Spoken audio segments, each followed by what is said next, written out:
Salut à tous et bienvenue dans cette nouvelle vidéo couture. Je m'appelle Vigrama et j'adore le DIY, principalement la confection de vêtements. Ici, je partage avec vous toute mon aventure couture et je vous montre tout ça étape par étape, histoire peut-être de vous inspirer vous aussi, afin que vous puissiez réaliser vous aussi vos propres vêtements par vous-même.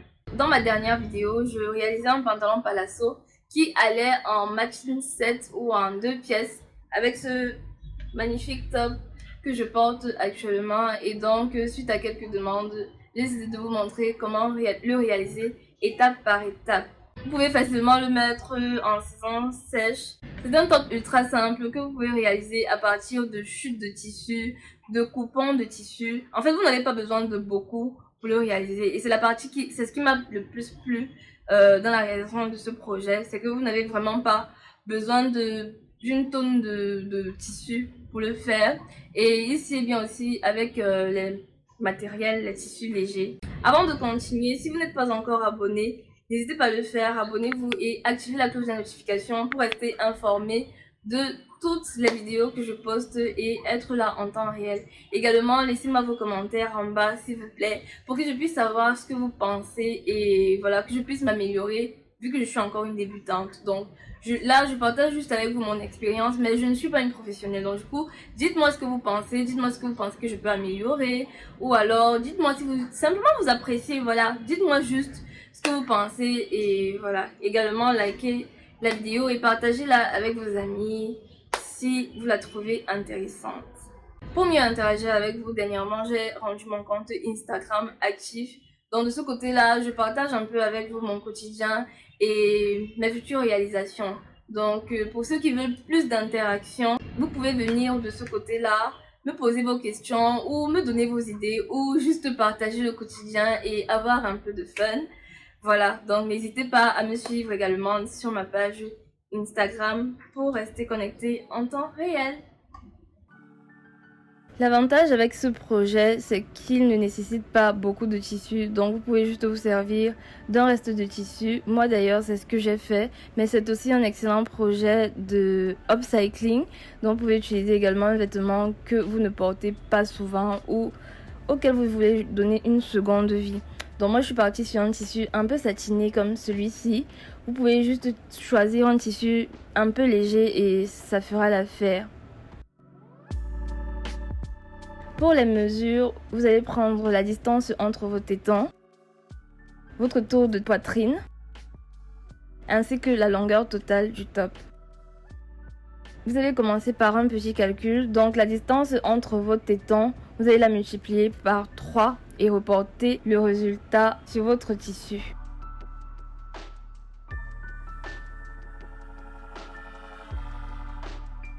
Puis ensuite, vous allez marquer la longueur totale de votre top.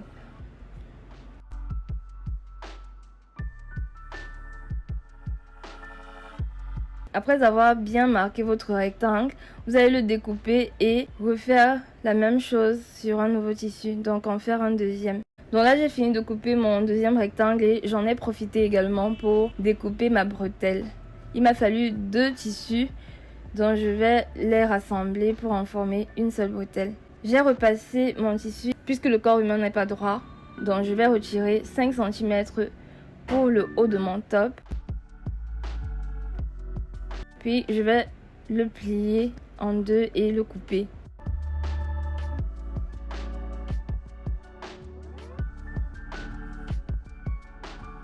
Donc, là j'ai posé mes 2 rectangles endroit contre endroit.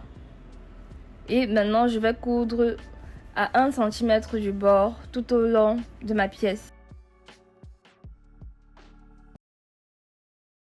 Puis je vais laisser une petite ouverture à ce niveau-là pour pouvoir la retourner.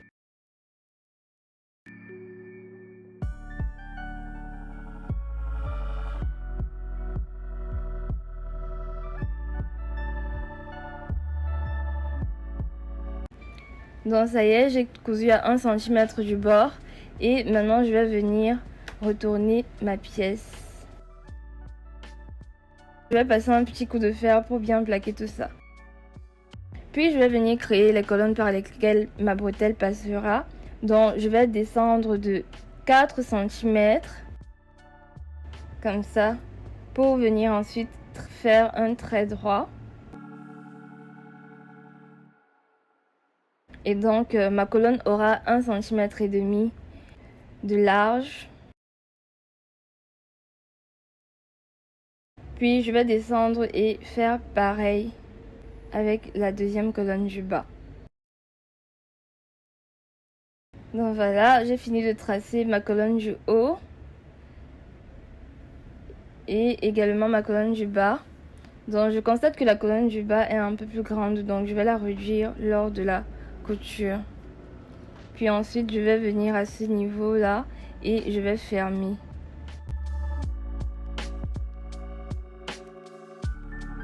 Là je passe à la couture de la bretelle et pour le faire je vais essayer d'utiliser mon pied pour biais, donc que voici.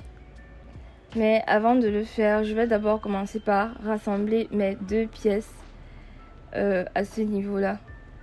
Donc je vais les placer comme ça et je vais les coudre dans le sens tout droit.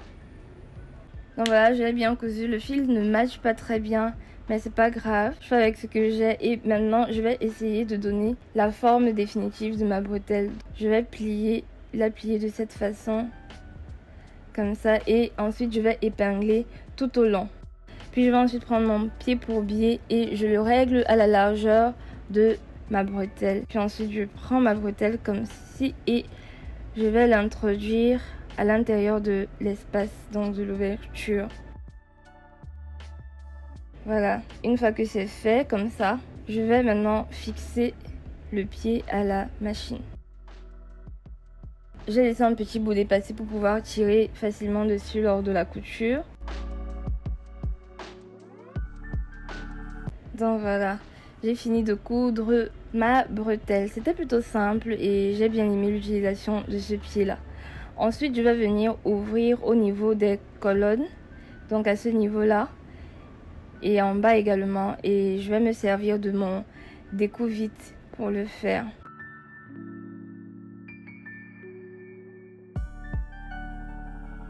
Donc après avoir ouvert, je vais me servir d'une épingle pour pouvoir introduire la bretelle.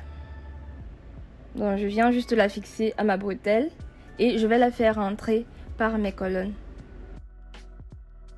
J'ai bien évidemment commencé par la colonne du haut.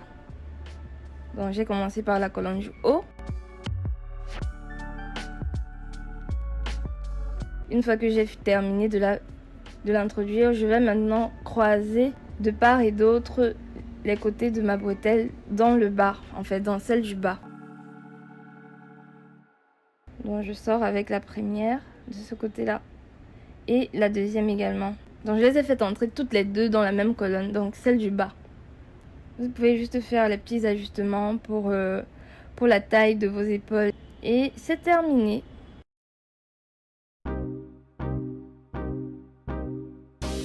Si la vidéo vous a plu, laissez un like, un commentaire et n'oubliez pas de vous abonner si ce n'est pas encore le cas. Et moi, je vous laisse, portez-vous très bien. On se retrouve dans une prochaine vidéo. Bye bye!